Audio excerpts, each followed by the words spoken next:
children of the whole ages. My name's Franny, and I am Jake, and we would like to present you this fun-packed episode of Seth's Storytime. And now, here is your Fubbaroonie host, Fizzy Pops 2003. Thank you very much, Franny and Jake. And hello, everybody. This is Fizzy Pops 2003, known as Seth. And welcome to yet another exciting episode of Seth's Storytime. And we're still reading Thomas the Tank Engine and Friends, big storybook. And we're only down to 2 more chapters. And that'll wrap up for this book and for this year's Seth's Storytime. And I want to thank you guys for supporting my channel. And I very much appreciate it. And that really made my day. So, thank you. Okie dokie. Now, for today's story, we are going to Gordon Off the Rails. And I bet you all Thomas fans are going to really laugh out loud when Gordon just slipped into the ditch. All right, let's begin, shall we? Let's do it. Gordon was resting in a siding. Sometimes, when he was resting, he would say to himself, "It's really very tiring to be such a large and splendid engine. One does have to keep up appearances so." At that moment, Henry came by. "Peep, peep, peep, peep. Hello, fat face," whistled Henry. "What cheek!" spluttered Gordon. "That Henry is too big for his wheels. Fancy speaking to me like that. Me," he went on, letting off steam. "Me, who has never had an accident." "Aren't burst safety valves accidents?" Percy asked instantly. Gordon was very cross. He didn't like being teased, and he knew that Percy was talking about the time when he, Gordon, had pulled the express too fast and had burst a safety valve. "No, indeed. High spirits might happen to any engine," replied Gordon huffily. "But to come off the rails like Henry did when he was pulling the flying kipper. Well, I ask you," he went on, "is it right? Is it decent?"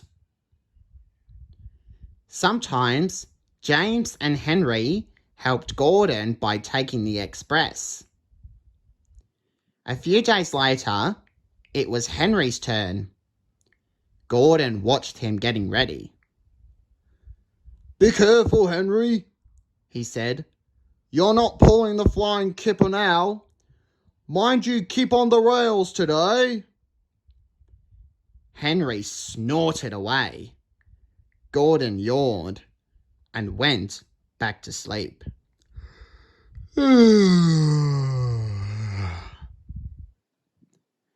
But he didn't sleep for very long. "Wake up, Gordon," said his driver. "A special train is coming in, and we're to pull it." "Is it coaches or trucks?" asked Gordon sleepily. "Trucks," said his driver. "Trucks," said Gordon crossly. "Pah!" The man lit Gordon's fire and oiled him ready for the run. He needed to go on the turntable first so that he would be facing the right way. His fire was slow to start and wouldn't burn. They couldn't wait, so Edward was called to help Gordon to the turntable. "I won't go! I won't go!" grumbled Gordon. "Don't be silly! Don't be silly!" puffed Edward. At last, Gordon was on the turntable. Edward was uncoupled and he backed away. Gordon's driver and fireman jumped down to turn him around.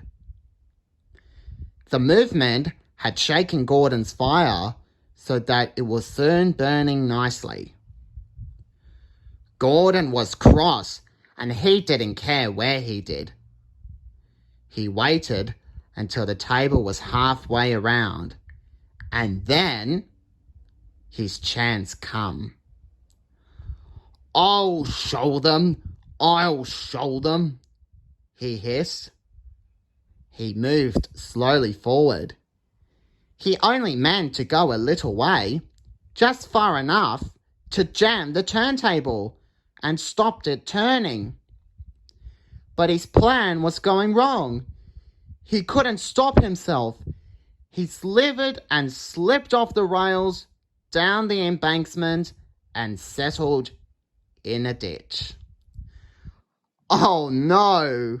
Gordon is in terrible trouble. Oh dear, what is going to happen now?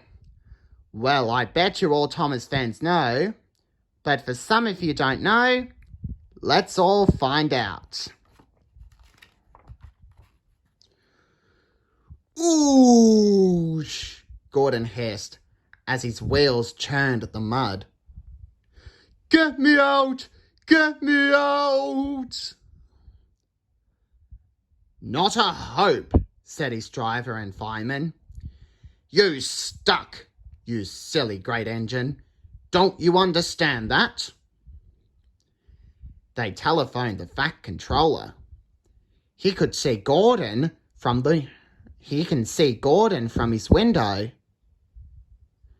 "So Gordon didn't want to take the special train of trucks and ran into a ditch?" "What's that you say?"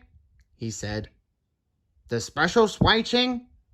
Well, tell Edward to take it, please. And Gordon?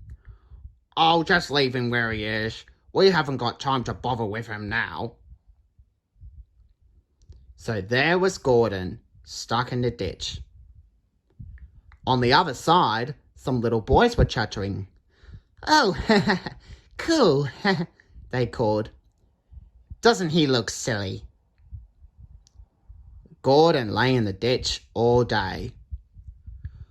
"Oh dear," he thought, "I shall never get out." But that evening, the men brought floodlights. They used powerful jacks to lift Gordon and made a road of sleepers under his wheels to keep him out of the mud. Strong wires, ropes were fastened to his back end, and James and Henry, pulling hard, at last managed to bring Gordon back to the rails. Late that night, Gordon crawled home, a sadder and wiser engine. Well, looks like Gordon deserves him right for being stuck in a ditch, and the Fat Controller decided that Edward should take it. And Gordon is just too silly. Oh, silly Gordon. Well, for next week, and the moment that you've all Thomas fans been waiting for, we're up to the final chapter of Thomas the Tank Engine's big storybook. And of course, it's down the mine. So make sure you stay tuned next Saturday for the final story time for this year. And the final story time for Thomas the Tank Engine's big storybook. So make sure most of you Thomas fans stay tuned for this next week. And this will be very excited. But make sure you like and subscribe. Turn on notification. You can give me likes as well. You can request me more videos. Give me positive feedbacks. And don't you ever steal my videos. And I would like to especially thank Jake and Franny for the intro. Oh, that's all right, Seffy. Me and Jake will be happy to help you. Thank you too. Anyways, I will head off and I will see you next Saturday for the final part of Thomas the Tank Engine and Friends big storybook and the final episode for this year's Seth Storytime. So make sure you stay tuned for that. See you later. Bye.